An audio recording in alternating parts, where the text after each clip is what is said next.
Salam sejahtera. Adakah anda tahu Malaysia adalah sebuah negara yang unik kerana mempunyai berbilang kaum, iaitu Melayu, Cina dan India. Ini telah menyumbang pelbagai adat dan budaya yang berbeza. Dalam terkesan ini, kami akan membentangkan secara mendalam tentang tarian tradisional Cina, tarian Singa.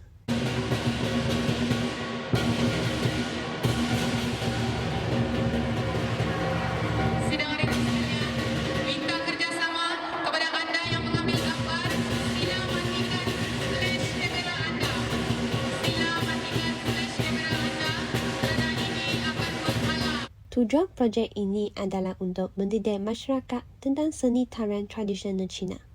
Tarian tradisi merupakan refleksi budaya setiap kaum dan jugalah bentuk seni yang indah dan menarik. Dengan mempelajari tarian tradisional, kita dapat mempelajari lebih banyak tentang kaum tersebut dan mengeratkan hubungan silaturahim antara kaum serta memupuk semangat perpaduan untuk mewujudkan masyarakat yang harmoni. Tarian Singa adalah tarian tradisional masyarakat Cina di mana orang ramai memakai kostum singa dan meniru pergerakan singa. Kostum singa ini dipakai oleh dua orang penari. Satu orang menggerakkan kepala kostum ke hadapan dan satu lagi menggerakkan ke belakang. Dua orang penari bergerak seperti singa di atas. Tarian singa ini sering diiringi oleh gong, gendang dan mercun yang dikatakan membawa tuah. Mengikut tradisi Cina, tarian singa sering dipersembahkan pada pembukaan perniagaan, perayaan istimewa, perkahwinan ataupun untuk menyambut tetamu istimewa. Sejak zaman dinasti China purba, pemakaian topeng atau kostum haiwan telah lama diamalkan dalam tarian tradisional seperti naga, burung phoenix dan harimau sebelum singa diperkenalkan dan menjadi popular. Penjelasan tentang tarian singa hanya muncul pada zaman dinasti Tang di dalam kesusastraan Cina. Dalam kebanyakan budaya Asia, terutamanya masyarakat Cina, singa dianggap sebagai pelindung, pembawa tuah dan kekayaan. Oleh itu, masyarakat Cina akan mempersembahkan tarian singa untuk menghalau semangat jahat dan tarian singa mula menyerap masuk dalam adat Cina seterusnya menjadi popular pada zaman dinasti Tang. Tarian singa boleh dibezakan kepada dua gaya, iaitu gaya utara dan selatan. Untuk melihat perbezaan antara kedua-dua gaya adalah berdasarkan reka bentuk pakaian. Tarian Singa Utara berasal dari bahagian utara China yang menggunakan tarian ini sebagai hiburan diraja. Tetapi kini, tarian Singa Utara hanya bertujuan sebagai hiburan sahaja. Tarian Singa Utara tidak sama dengan tarian Singa Selatan kerana ia digunakan untuk meniru singa yang benar. Oleh sebab itu, pergerakan tarian Singa Utara adalah lebih fleksibel. Kostum tarian Singa Utara menyerupai anjing Peking dengan seluruh badannya ditutupi bulu panjang. Selain itu, kostum singa tersebut kebanyakan menggunakan warna merah, jingga dan kuning dan selalunya akan menggunakan kapal singa yang berwarna emas. Bagi kostum singa betina, kadangkala akan menggunakan kostum berwarna hijau.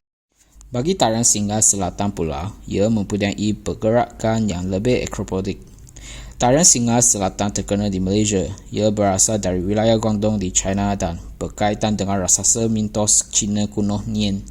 Kostum untuk tarian singa selatan selalunya mempunyai kepala besar yang dicat dengan warna-warna terang dan bahagian badan yang ditutup dihiasi dengan jalur yang menutupi penari dan membolehkan mereka bergerak dengan bebas. Di China, singa selalu dianggap sebagai binatang rui yang bermaksud tua. Sebenarnya, haiwan singa ini adalah haiwan asing tetapi di Asia kuno singa adalah binatang biasa di India, Parsi, Babylon, Asyur dan Asia Kecil. Haiwan singa ini hanya diperkenalkan dan diketahui oleh rakyat China apabila haiwan singa dihadiahkan dari Saigon sebagai tanda penghormatan kepada Maharaja pada 87 BC ketika dinasti Han. Simbol haiwan singa digunakan sebagai motif hiasan telah diperkenalkan dari Asia Selatan dan Timur Tengah melalui Silk Road atau lebih dikenali sebagai jalan perdagangan yang digunakan oleh pedagang dari negara-negara lain. Kemudiannya, simbol haiwan singa ini telah diterima pakai di China sebagai koleksi haiwan yang membawa tuah dan diukir dalam kebanyakan seni objek China. Sekarang, singa dikenali sebagai raja binatang dan merupakan simbol kekuatan. Legenda mengatakan bahawa singa adalah tunggangan Manjusri Bodhisattva dan binatang roh yang mengusir roh jahat. Oleh itu, setiap kali perayaan, orang ramai sentiasa menari mereka dan berdoa memohon keberkatan dewa. Selain itu, singa melambangkan tuah bagi manusia dan dipercayai dapat menghalau roh jahat. Oleh itu, kita sering dapat melihat banyak rumah beragama Cina dan akan ada 2 patung singa di pintu masuk kuil. Orang Cina berharap singa akan hidup daripada berdiri tidak bergerak di atas pintu pagar dan cucur atap. Hasilnya, manusia mencipta tarian yang meniru pergerakan singa yang kemudiannya menjadi satu bentuk unik budaya Cina.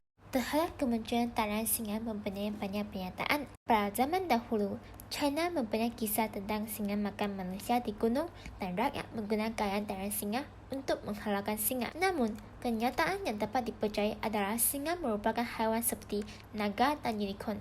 China tidak pernah mempunyai singa sehingga Barat memperkenalkan singa kepada penasihan.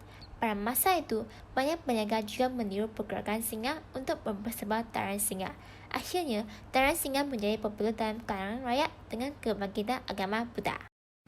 Tarian singa telah menjadi tradisional persembahan yang terkenal bukan sahaja di Malaysia dan juga di Asia Tenggara. Bagi kaum Cina, tarian singa bukan sahaja persembahan hiburan, malah juga merupakan tradisi yang diwarisi dari nenek moyang kita. Hal ini kerana tarian singa boleh menggambarkan penanda yang baik terhadap seseorang. Oleh sebab itu, walaupun tarian singa telah tidak berkaitan dengan raksasa yang tidak pernah wujud, kumpulan tarian singa tetap memperoleh peluang untuk membuat persembahan di kedai, kediaman dan sekolah apabila penyambutan Tahun Baru Cina untuk membawa bertuah dan kebahagiaan.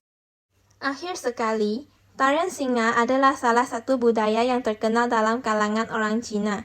Budaya ini telah diturunkan sejak ratusan tahun lalu dan ia juga telah diperluaskan ke banyak negara. Pada masa moden ini, sebagai generasi yang muda, kami berasa sangat gembira dan bangga kerana kami masih dapat menyaksikan persembahan tarian singa yang menarik. Persembahan tarian singa bukan sahaja menyemarakan suasana perayaan, malah turut menghiburkan orang ramai. Kami berharap budaya ini dapat terus diwarisi pada masa hadapan. Sekian, terima kasih.